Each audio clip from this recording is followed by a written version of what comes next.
Good morning. It's about 10:30. I'm in Columbus, Nebraska, over here at the old T-Bone truck stop. I got to go over to Grand Island and pick up a loaded trailer. Actually, I got to drop this one off. I got to have it washed out, and then drop it, pick up a loaded trailer to go to Windsor, Colorado. It's supposed to deliver 4 o'clock today. Of course, that's not going to happen. I had to stop and take a 10-hour break after I left South Sioux City last night. So here we are. I figured I'd go ahead and do a video because I wanted to talk about something that's going on in the country. So I got one more minute. That may not be going on where you're at or where you're driving, but it may. And we've dealt with this before, and that's riots. We all remember Reginald Denny, right, from the Rodney King riots. There goes Saya. He's going to be in my way. Well, nothing I can do about it. Just saw a Saya truck go by. It's 2-lane all the way to Grand Island with no passing lanes.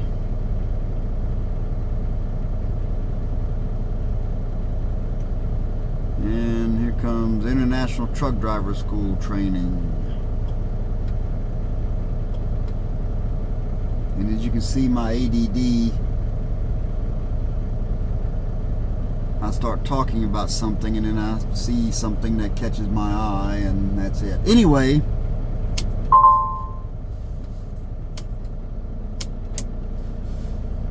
I was talking about riots.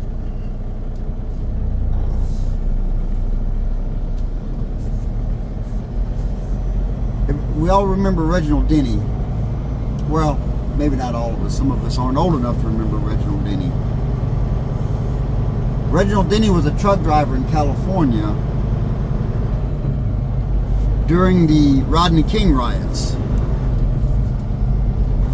He was stopped on the road by rioters, dragged out of his truck, and they beat him mercilessly, I believe with a brick, if I'm not mistaken. I'm surprised he lived.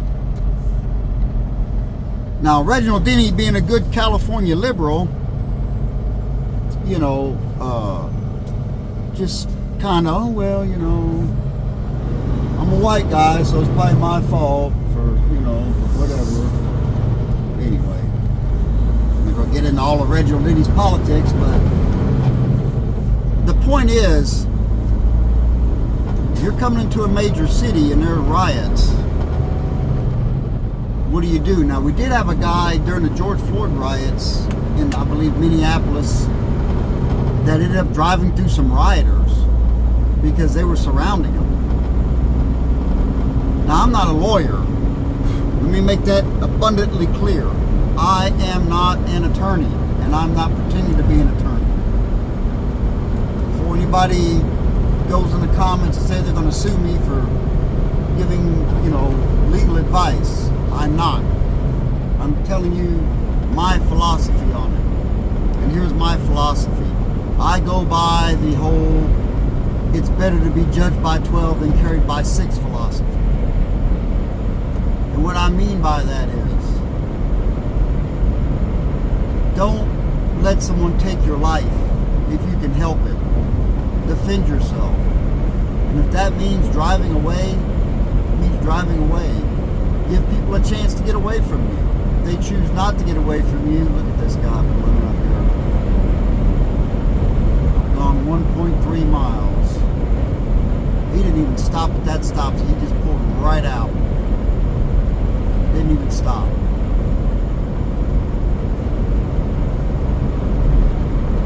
Didn't even stop. 28 miles an hour.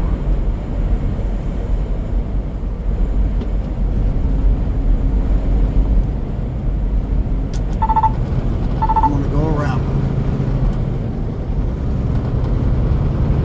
That's ridiculous, man. man. That is really ridiculous. Couldn't be bothered to stop and wait for me to go by. Just blew that stop sign and pulled on out. Well, that's a rock hauler for you. Anyway,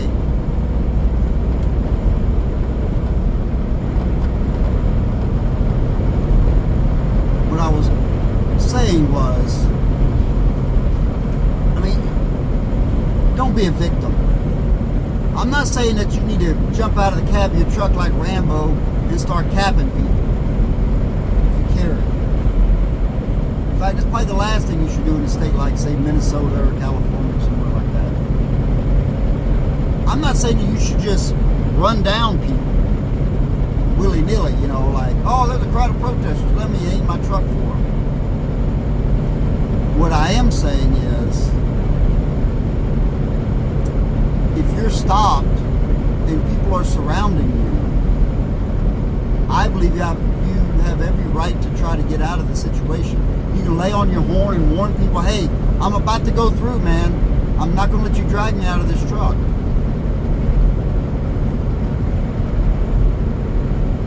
Now, will you be arrested? Yeah, possibly.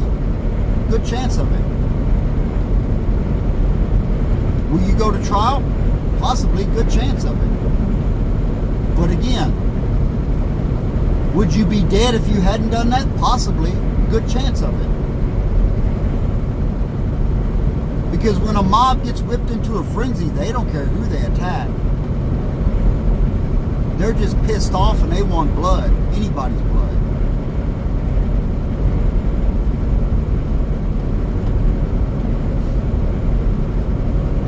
And it's not a political statement against the people protesting. I could care less what. They could be protesting fuzzy bunnies for all I care. Doesn't matter to me. The matter is they're on a rampage about something. We'll go back to Reginald Denny and the Rodney King riots. Reginald Denny didn't kill Rodney, or didn't beat up Rodney King. Reginald Denny didn't work for the police department. Reginald Denny was a truck driver. Why are you attacking Reginald Denny? Because, like I said, a mob wants blood and they don't care whose blood it is.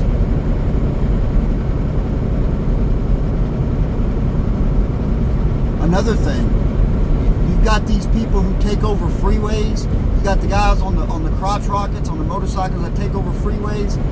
To me, that should be, well, I assume it is against the law.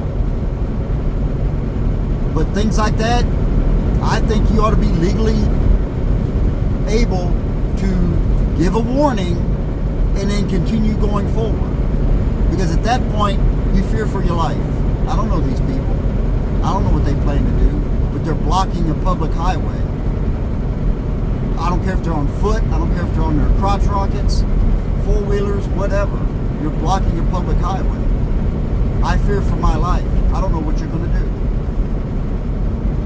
I'm going to blast the air horn, and then I guess it's the old FAFO. I don't know. And I'm not some, tough guy or whatever. That's not me. I just, you can only give people like that so much, and they'll take it, and then they'll take more. We've seen rioters, we've seen the people blocking the highways, and they do it because they depend on two things. One, our politeness. Well, we'll just, or not so much politeness, let's say, or not wanting to take the difficult path. Most people want to take the path of least resistance, right? So, well, we'll just wait, let them do their thing, and then they'll stop in a few minutes and we can go on down the road. And our fear of going to jail, because no one wants to go to jail. I don't want to go to jail. And they know that. So they can take over cities, take over the roads, take over this and that, and they figure, they're not going to do anything about it.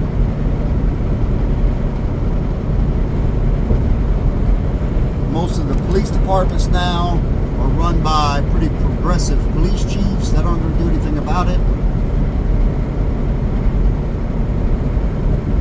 We've got DAs in major cities that have pretty much signaled to criminals, hey man, do what you want. We'll let you destroy things up to a certain amount of money. So go for it. And then they complain when Walgreens pulls out of San Francisco because of theft. What you're doing. It's not Walgreens doing. That's you're doing. But I know I'm getting off the subject. But I don't know if y'all have seen that video of the cattle truck trying to go into probably it looked like a slaughter plant. And you have the whole Meat is Murder activists standing in the driveway. And what does he do? He lays on the horn and he keeps driving and they scatter out of the way. And then they say, he's crazy. No, he's not crazy. He's not going to stop for you people because he don't know who the hell you are and what your intentions are. And why should he? You're blocking a public access.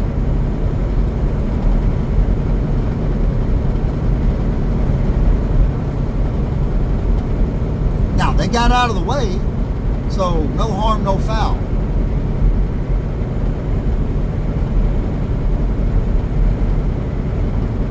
And I'm not telling you what to do. You can stop and wait, whatever. And most of you will.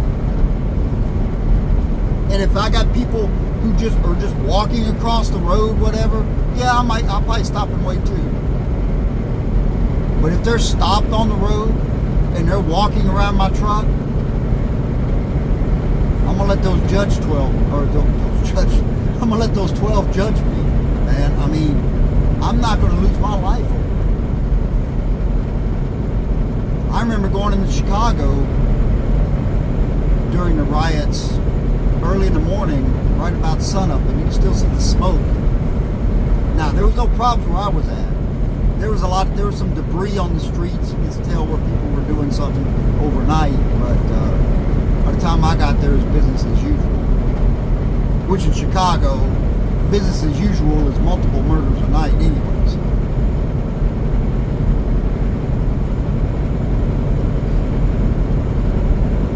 I'm just saying, have that in the back of your mind. What are you going to do? Are you going to stay? Are you going to sit there?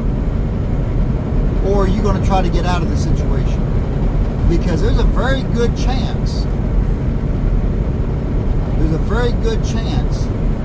that you could find yourself in that situation.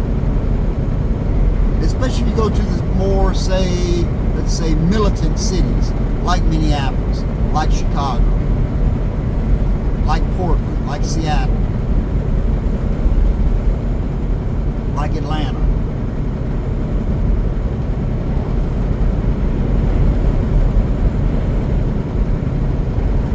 A lot of those more, like I say, militant type cities like that, yeah, you may, with weak police chiefs.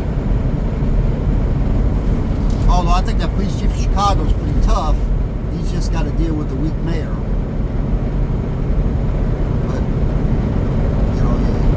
you have to keep that in the back of your mind. And I'm not saying drive through them. Like I said, I'm not saying that. I'm saying just think, what are you going to do? Run that scenario through your head. It's almost like being a prepper. Preppers always think, what if this happens? Do I have enough food and water? What if that happens? What if this happens?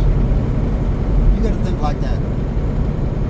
What if I'm driving up I-35 in Minneapolis or St. Paul and a bunch of activists have shut the freeway down and I'm stopped?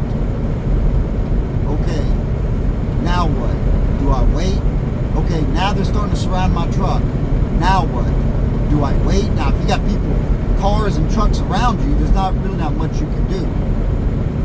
But if you're the lead vehicle, what are you going to do? Are you going to just go slow and just kind of split through the crowd? Not run people over, but kind of just nudge them out of the way, I guess, with the hood of your truck? I don't know. They're not going to like that. They're going to be enraged. They're going to start jumping on the running boards and whatever. But what are they going to do if you just sit there? I don't know.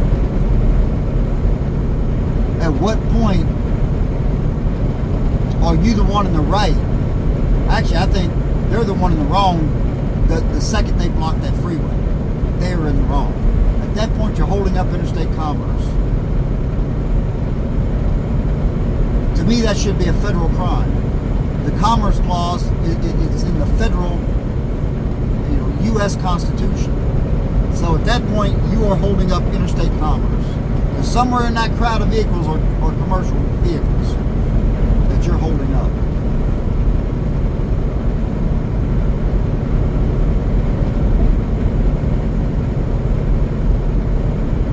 I don't know. I don't know what's right. I don't know what's wrong on that.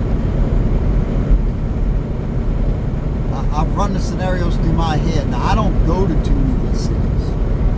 I'm in a lot of rural areas. Although I do go to Denver somewhere. Denver is a bit of a militant city. It's not as bad as some of these other cities, but it's a pretty progressive leftist city. And that's why there's homeless everywhere. That's why they have signs in Denver now saying, if you leave your house, don't carry any more cash than you need. Instead of doing something about the crime, they just tell the potential crime victims, hey, don't carry too much money around. I've seen those electronic signs around Denver in the past few years. So I always keep my head on a swivel when I go in and out of Denver.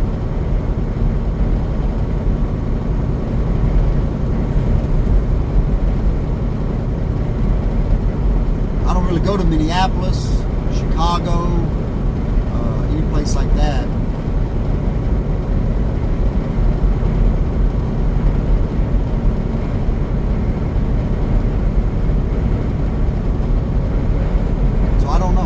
Still blowing. It was blowing yesterday. If you watch my video from yesterday, over in eastern Colorado, it was blowing, and it was blowing all the way across. And it's still blowing today. And I'm empty right now. I mean, it's not blowing bad enough to, like I'm afraid it's going to blow me over, but it's blowing.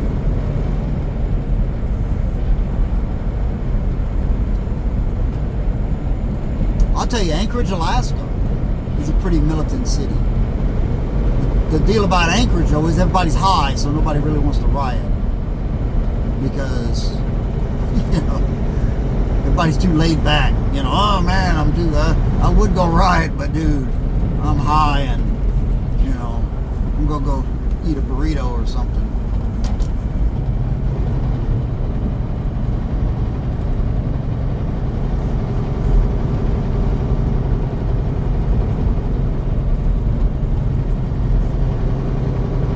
I haven't caught up to that Saya truck yet. I think that's him way up there.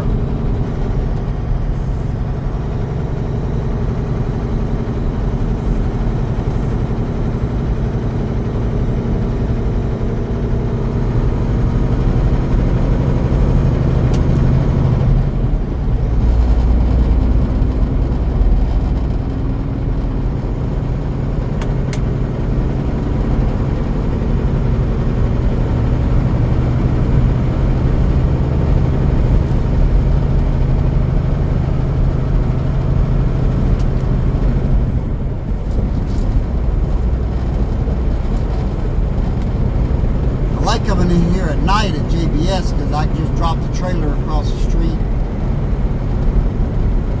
and bobtail in there and pick up my loaded trailer. But now since Midwest Express is open, not Midwest Express, Grand Island Express. Now that Grand Island Express is open during the day, I got to pull in there and let them wash it out, bring the empty over there, try to find a spot to drop the empty trailer, which is hard to do sometimes.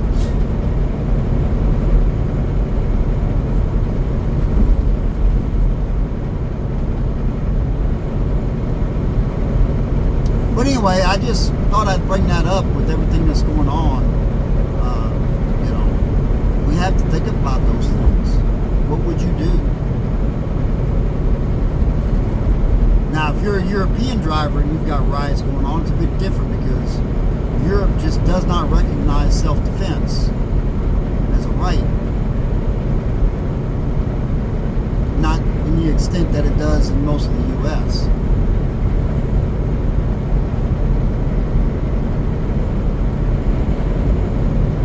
I mean, we look back at Daniel Penny on the subway in New York. action against somebody who was threatening passengers. By the way, those passengers were grateful for him. All of them, all the passengers. Black, white, brown, male, female.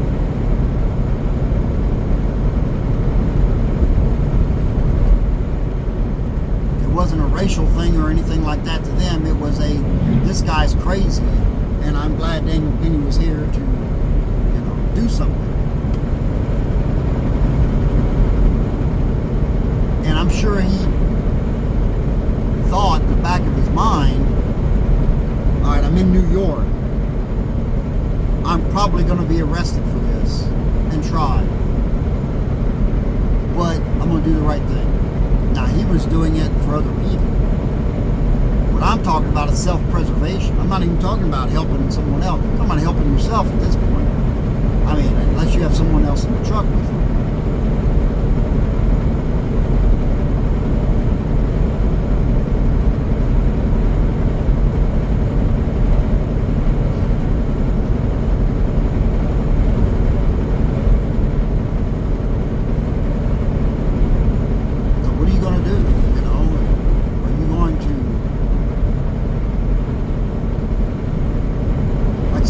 Sit there, or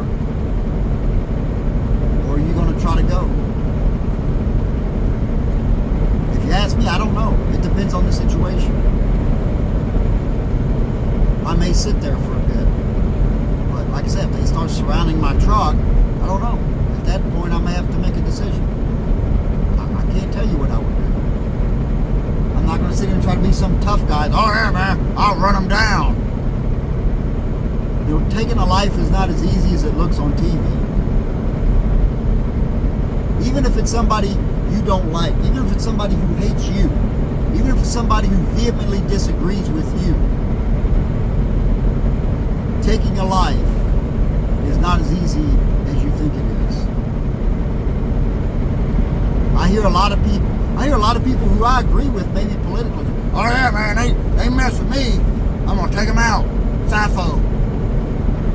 Now, I can say FAFO too, but it doesn't necessarily mean I want to kill someone. And that's real easy for you to say until you have to do it. And I'm definitely not encouraging anybody to run anybody down. That's no. I would hope if you have to make a decision to go forward that people get out of your way.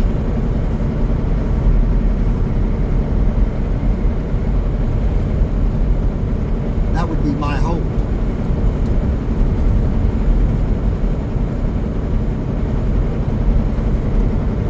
My hope would be that these people realize, excuse me, that this guy is moving, he's going, let's get the hell out of the way.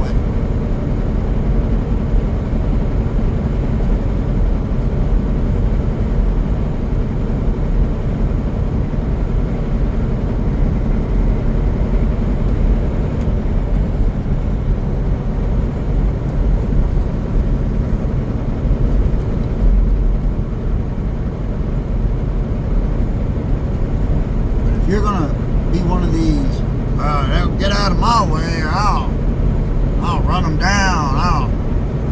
I'll pull out my 9 and start slinging lead. I just don't. You're being ignorant.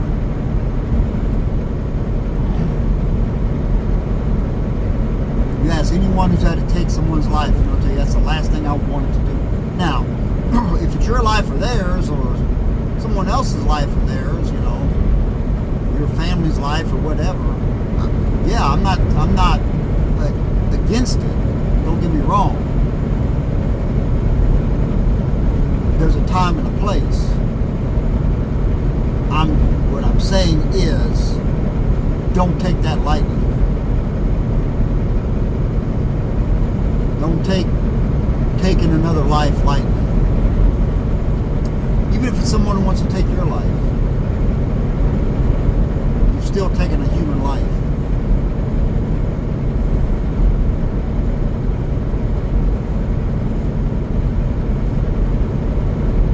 There's a lot of people who have a lot of sleepless nights because they've had to take a human life.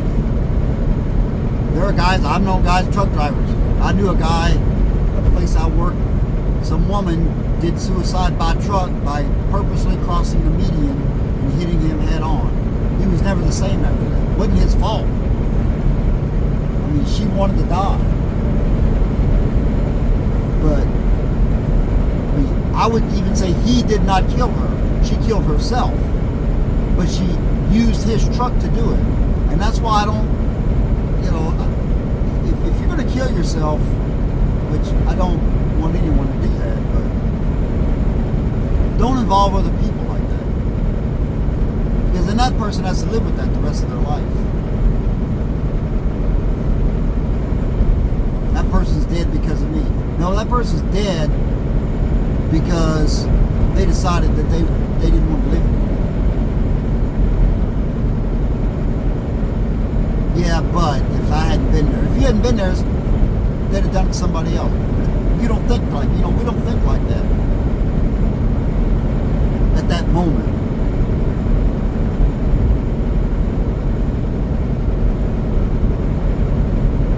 Taking a human life is not easy.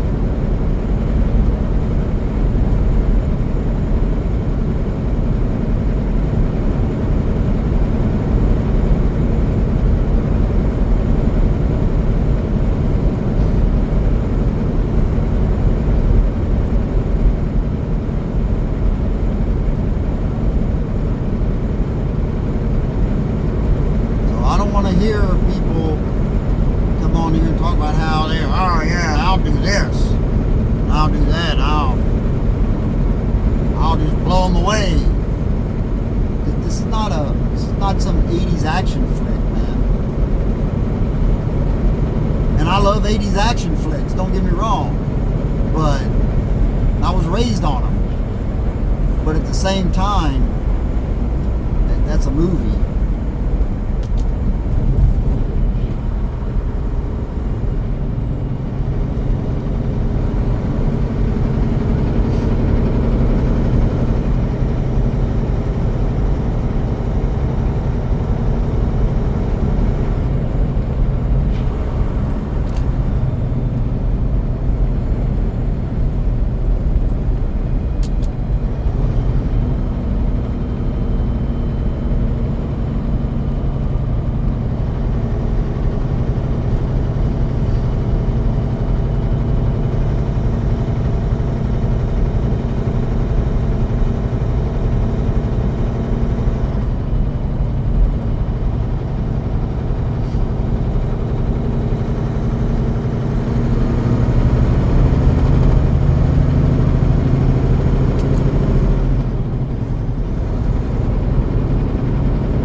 Day today, it's about 34 degrees. It's not bad. It's almost 11 o'clock in the morning, middle of January, Nebraska.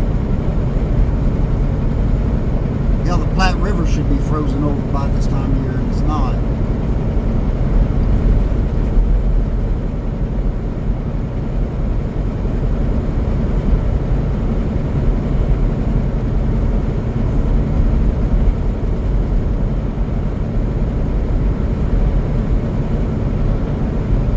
I'm just thinking, if we buy Greenland, I wonder if there'll be any driving jobs up there. That would be cool. A lot of guys with ice road driving experience might go over there. Hell, I would do it if I had a chance.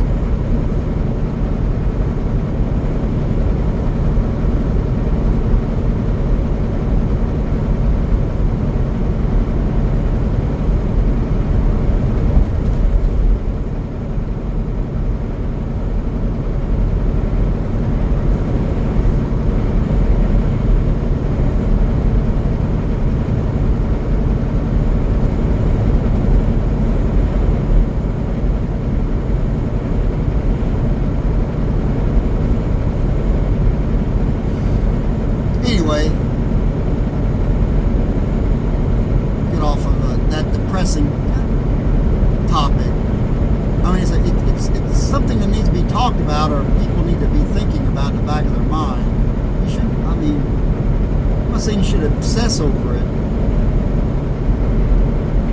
But as a truck driver, you're traveling all over the country. And you're going to some pretty dangerous places. I mean, some of these truck stops are dangerous. I know I worked for a company back in the 90s. We had a guy that was parked over there at the Triple T truck stop in Tucson. And the cops found him with a bullet in his head. You know, I mean, it can happen. There used to be stories of some of those truck stops down south, like in Alabama and such. And while you were sleeping, they'd pop your sleeper vent open and spray ether in there and knock the driver out, and then they'd break in and rob them. Or guys walking between two trucks at night and get to a gap there at the ends of the trailers, and some guy pop out of nowhere, bam, with a baseball bat right across the face, knock them out and rob them.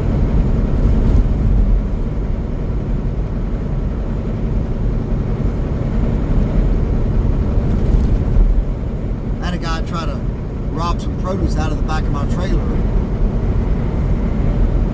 Luckily, the driver parked next to me saw it, and I went back there with my persuader.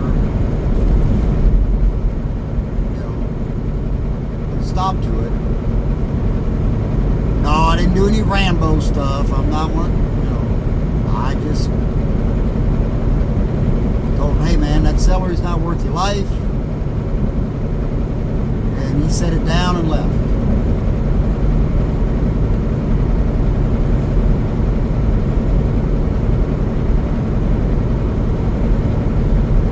A lot of these, especially in the older cities in the east, the industrial areas, a lot of them moved out into the suburbs, but some of them still haven't. And you've got some places that are just bad neighborhoods, man. Just really rough, bad neighborhoods. I remember going to this one place in Newark, New Jersey, and you had to drive inside the building, and it looked like a war zone outside. Just, you know, because it's Newark, New Jersey. You know? The whole city of Newark looks like a war zone. I mean, this is like some dystopian nightmare. I remember the first time I went to the Northeast, and I'm thinking, wow, this place is sad. And what's funny is they think that they're better than everybody else up here. And all their cities look old and dilapidated and falling apart. They look like some European city right after World War II or something.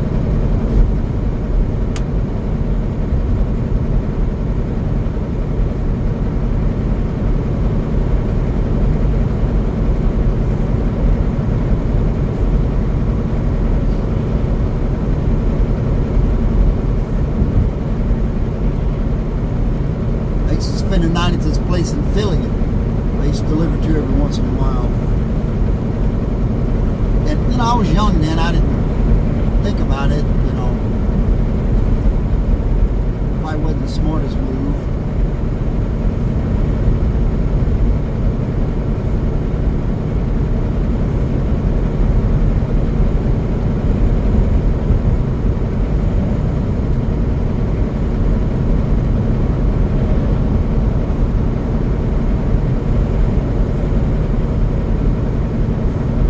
Guys over in Europe have problems, especially those guys with curtain side trailers.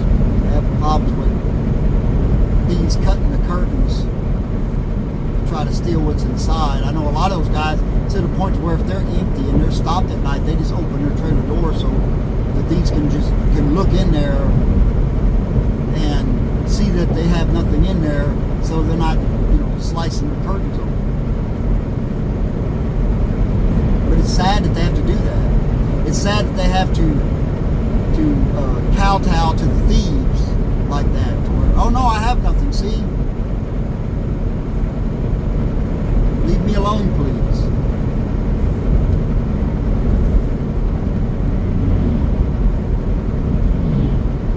But it's gotten to that point.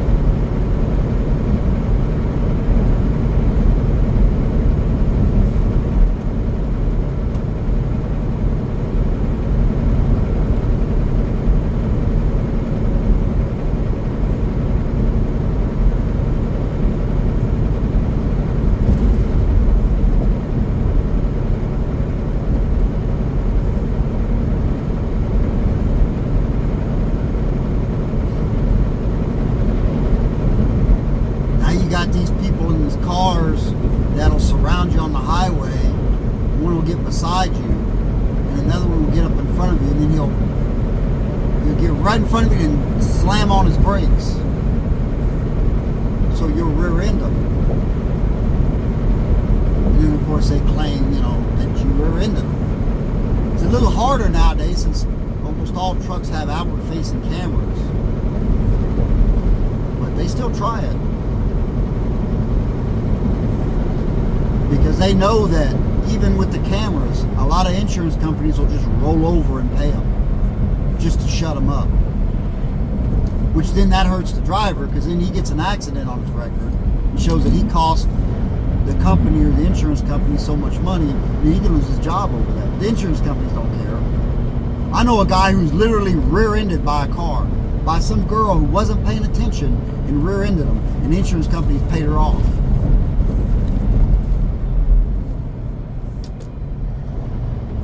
So that he has that on his record, that he cost the company so much money. He didn't, but that's the way it looks on paper.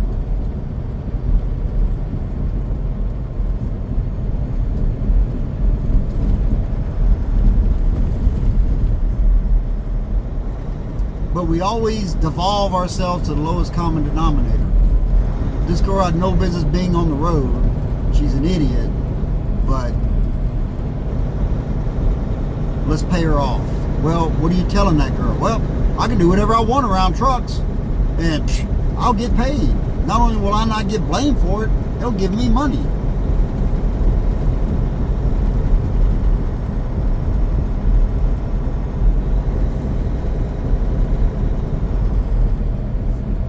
And there's no limit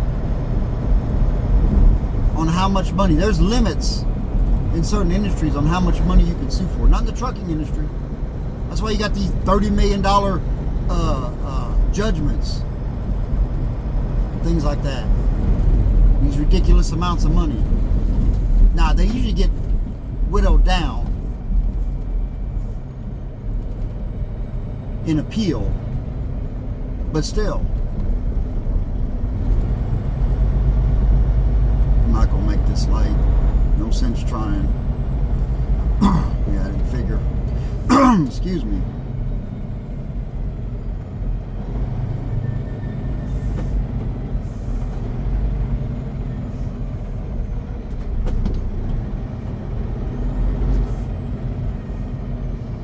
I was going to wait on this lady, but she waved me on.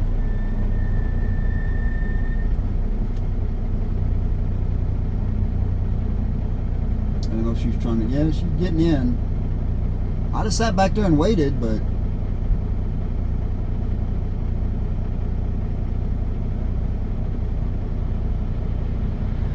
so yeah, I don't know.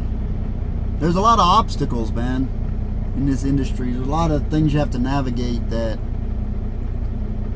you get yourself in a lot of situations that aren't your fault, but at the same time you have to deal with them. Be it riders or people trying to get paid by staging accidents, or people actually hitting you and then wanting to sue you. That's happened to me. Well, sort of like that. Now, they didn't get anything from me because there were surveillance cameras in the area that showed that the woman was driving like an idiot.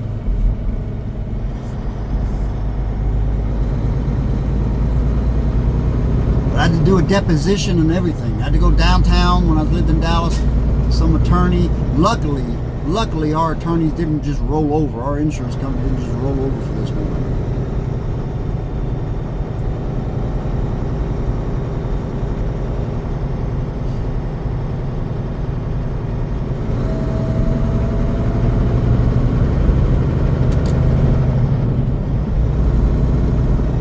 Once the video was shown to her attorney, he was like, oh, well, if I'd have saw this before, we wouldn't even be here. Like, yeah, man, I tried to tell you, your client is an idiot. She's lucky, and I'm not going to get into all the details of the whole thing, but she's lucky to be alive. She was lucky to be alive. She was lucky that her vehicle wasn't damaged very much. God dang it, dude. God dang. The hell?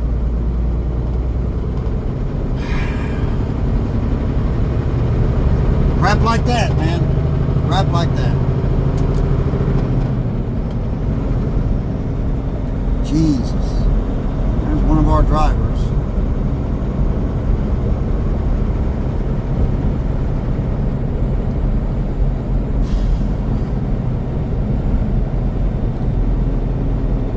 And they don't even look behind them to see, oh, there's a truck right behind me. Maybe I shouldn't do that. Maybe if I miss this turn, I should just go down and, you know, come back or something. Nope. They just slam on their brakes.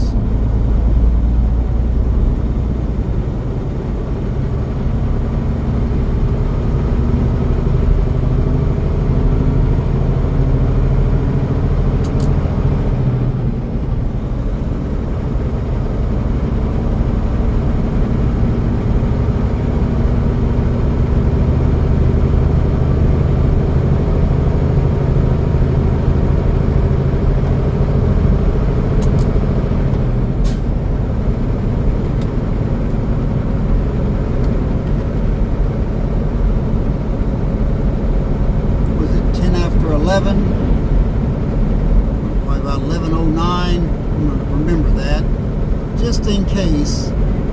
You know, these trucks now are equipped with all this crap. They know you did hard braking and all that. Let me write that down just in case our safety lady says, what was going on earlier today?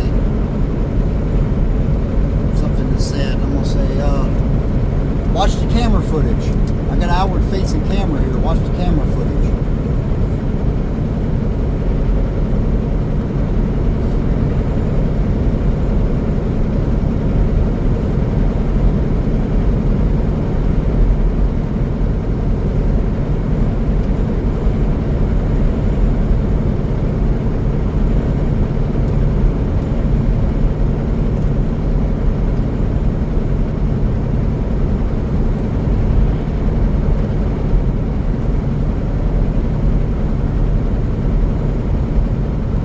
You got a big target on your back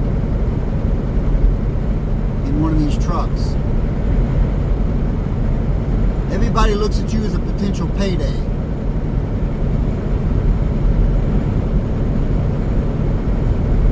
I remember years ago, my dad worked in the oil field for years and then he became a welder. And the guy he was working for had trucks. They hauled scrap iron.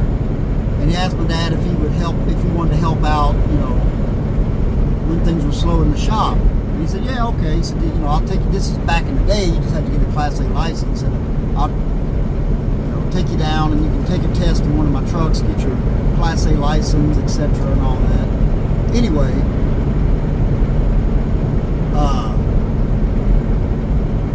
my dad was at a scrapyard in Dallas, and it was one of these places you had to pull on the scale and weigh, and then you had to back off the scale and then turn and go out to the yard where they unloaded. And my dad pulled up. Well, what happened was this guy in an old beat up pickup pulled up right behind him, so close my dad couldn't see him. And when Dad went to back up, he bumped into him. Oh, we'd have thought the guy was driving a Rolls Royce, man. Oh yeah, he just, yeah. Well, come to find out, long story short, the guys at the scrapyard knew that old man, and they told my dad, and they told my dad's boss, said, look, he does this crap all the time. He'll pull right up to the very back end of a truck and in hopes that they back up and hit him, and he gets a little money out of it. Doesn't get much because the truck's all beat up anyway, but he'll get a little bit of money out of it. He said, there's really not much you can do. I mean, if I owned the scrapyard, I'd borrow the guy from coming in. But, you know, that was 1980 something. I don't know. The guy's probably dead now. But, I mean, you know, people do stuff like that. They've been doing stuff like that forever. You got a target on your back.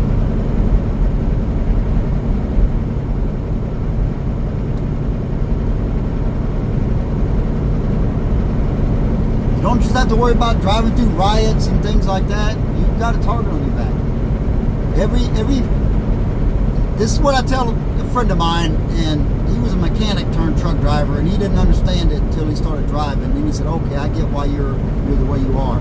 I said, if I'm going down the freeway, every four-wheeler I see potential enemy. Not because I hate them. I don't know them. But because that's the mentality that you have to have. Every one of those people in that car is either going to try to kill you or get some sort of litigation from you. Or cause some sort of accident. Now, unfortunately, in today's world, we also have to worry about the trucks. Because we have, well, I'm not going to get into all that right now, but you know, the trucking industry has gone downhill in the past decade or so. But as far as litigation and people wanting to, you know, stage accidents or just play stupid chicken with you or something, stupid games, it's mainly the people in the cars.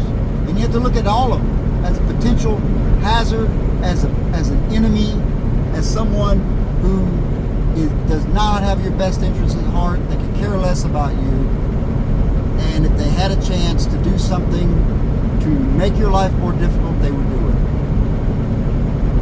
I'm not saying that it's true that they're all like that, but that's the, as far as I'm concerned, that's the mentality you have to have. It's unfortunate, but it's true. And for anybody out there listening to me who doesn't drive a truck, drives a car, I'm not talking about you. I'm not saying that you are that person, but I do have to think about that. Is this person going to do something stupid in front of me? Okay, are they going to do it accidentally because they're not paying attention? Or is it because they're trying to purposely cause an accident because they want to get paid? Or do they have some sort of vendetta? Did they get cut off by a truck 10 miles down the road and, you know, decide that they're going to take their frustrations out on you? It's like the rioters, that thing I said earlier. Some people are out for blood and they don't care whose blood it is.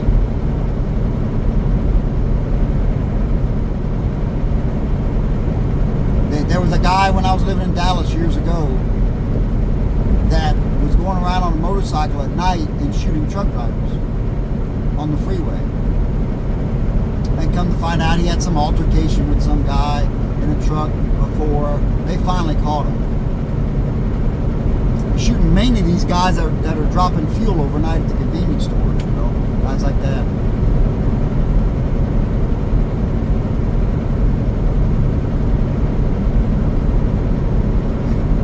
I don't know, man. The world is not rainbows and lollipops. I wish it was. I wish it was all marshmallow clouds and chocolate covered streams, but it's not what it is.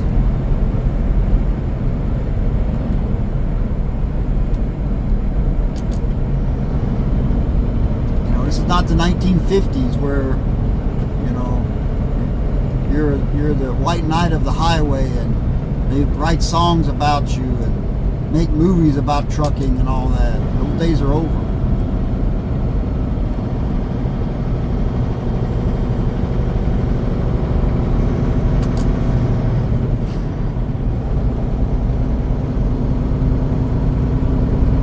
But I think it holds true what I hear from people saying, if you don't like trucks, stop ordering things.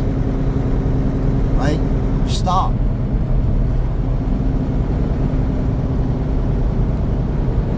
Oh, they can put it on trains. Yeah, because there's train tracks behind every single business and every single house on the planet.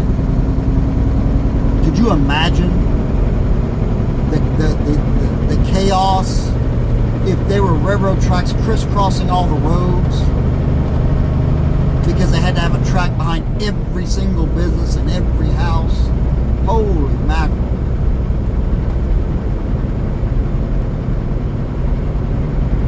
We do have the drones, though. A friend of mine in Dallas sees them all the time, the drones flying around delivering packages and all that. That's cool. They can only do so many at a time. I guess one at a time.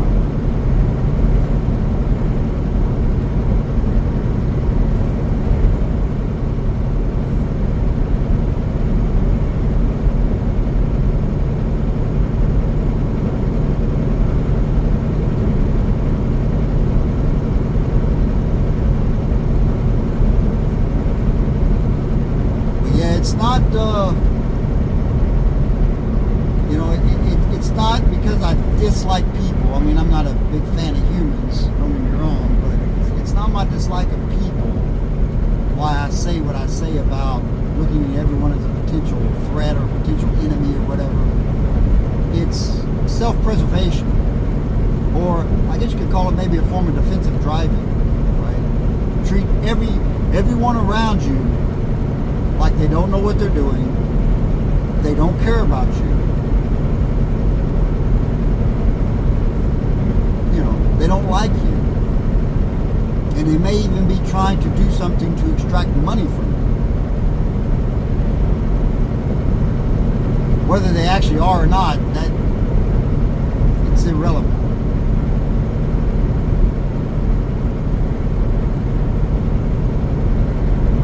It helps you when a potential thing, when something happens, it helps you if you have that mindset. It's not a fun way to live, don't get me wrong, seeing everyone as a potential enemy, but it's self-preservation.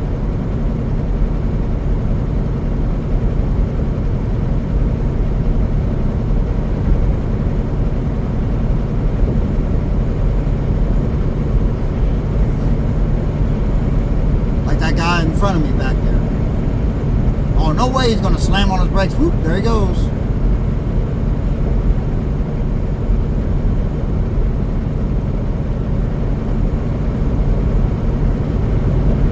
Person passes you on the interstate, it's got hundreds of miles of real estate in front of them, and they cut right in front of you. And you think, surely that person's not going to slam on their brakes. Yeah, well, until they get on up the road a little further, you don't know.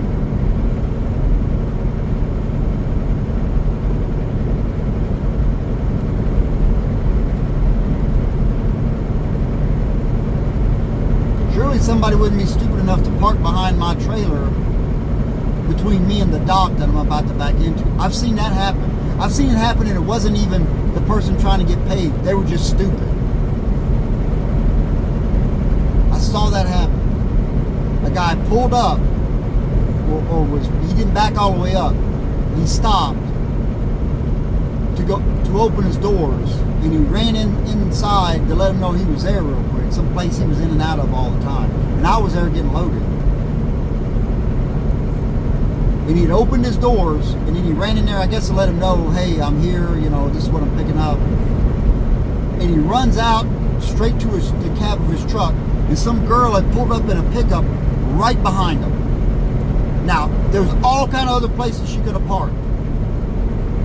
I'm telling you, if I hadn't talked to the girl myself, I'd have thought she did it on purpose. But no, she was just a moron. I mean, I'm sorry, some people are just stupid and put themselves in those situations. But no, she pulled up right of all the places she could have parked, right between him and the dock. He backs up, bam, hits him. Now, you can argue he should have looked back there. Well, he was just back there. I get it. Things change. I understand. We all get in a hurry.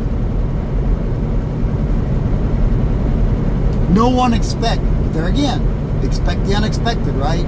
No one expects some idiot to pull up between you and the dock and park right there. Why would anybody put themselves in that situation? Because they're a moron. And I don't want to hear from the Karens about, well, he's a professional. He needs to look. Look, we need to stop.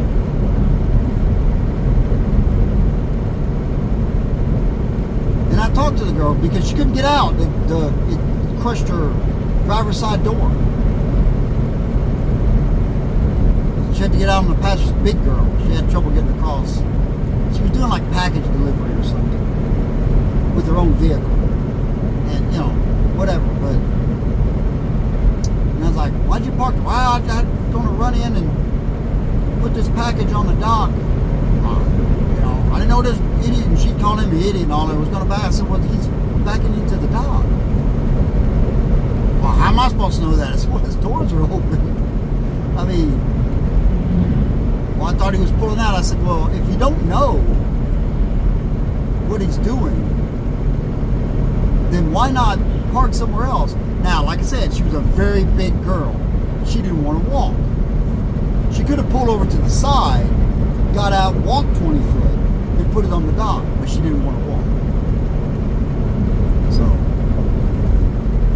now I don't know what happened with that. I told the guy, I gave him my number. I said, look, I saw it, you know, the insurance company needs to call me, whatever.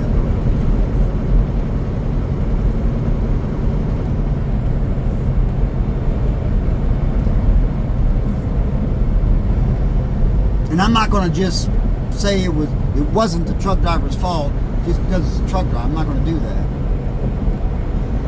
But I don't think that was his fault. I mean, I guess they could put some blame on him, like I said, and say, well, he should have looked. Again, I know he was just back there, but then he went inside for a minute.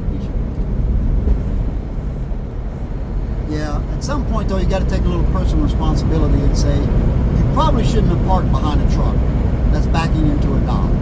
Just saying. But I have people do it all the time. You're backing in, and boom, you'll see a four-wheeler just come blowing between you and the dock. You know, at some warehouse place you're going. It's like, really? But they expect you're going to stop. Oh yeah, they'll stop because they don't want to hit me because I'll sue them, and they know it. They'll stop. It's a dangerous game you're playing, man. You don't know. It could be some crazy guy. You don't know who that dude is. Anyway, I'm almost to the place. I guess in closing, I'll just say, you know, watch out for yourself, because no one else out there is watching out for you. They're not. Even your company's not. You'll have somebody call in on you for doing something totally benign, and your safety director goes, oh, somebody called in on you, said you were doing this or that. Okay. What? They said you passed them, so. Well, the speed limit is 65, and they were doing 63, and they said you were probably doing 67 when you run around. So, okay, what's your point?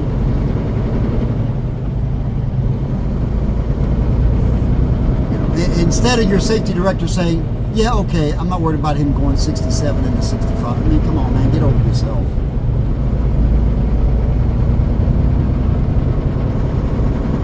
So, no one's got your back but you.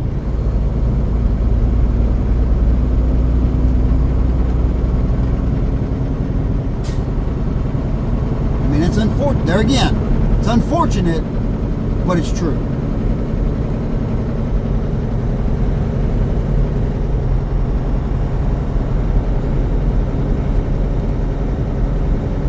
Oh, Grand Island, Nebraska.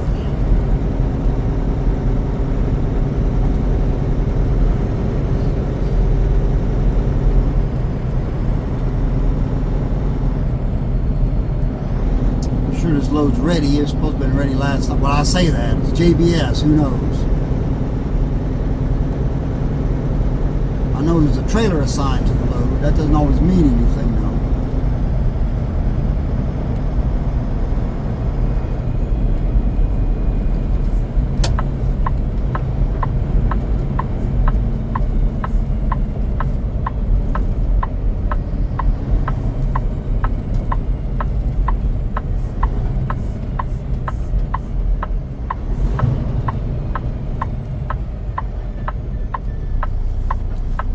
Oh, man.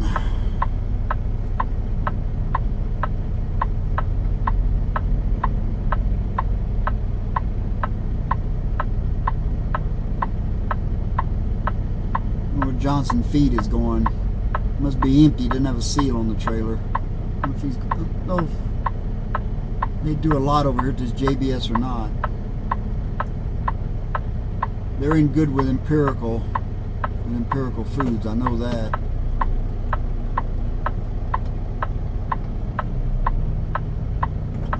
Empirical Foods is doing more business with JBS, so we'll see.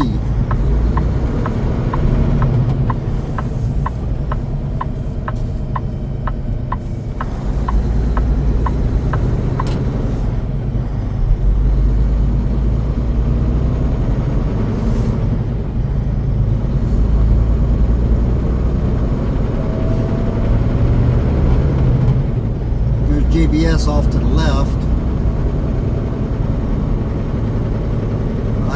here to Grand Island Express first.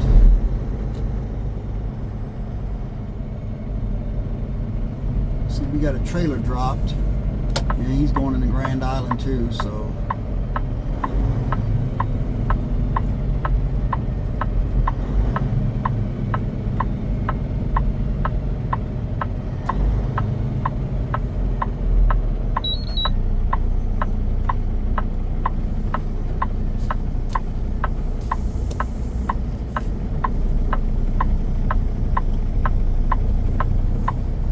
Get off the road here.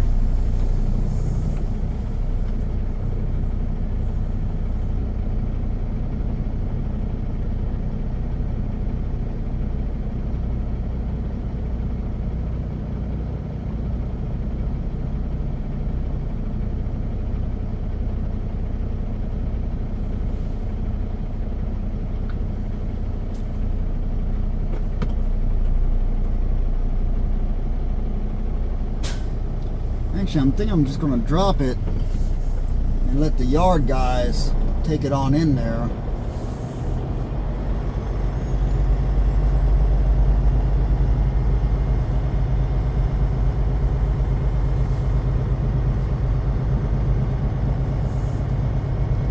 Simply because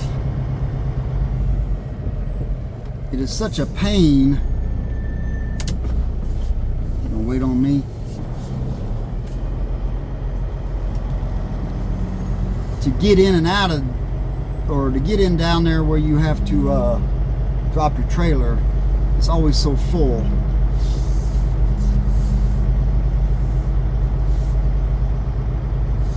Which is probably why Johnson Feed is doing the same thing.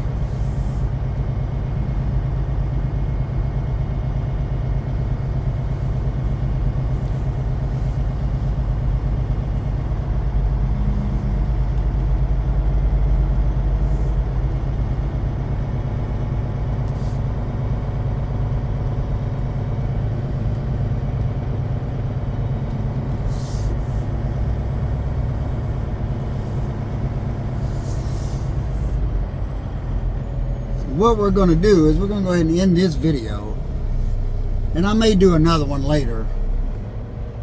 We'll end this one and take care of business, do what's got to be done, as it were. I do appreciate you watching. Like and subscribe, etc., etc., algorithm and all that. Pull up here. And we'll see you next time. Thanks for watching.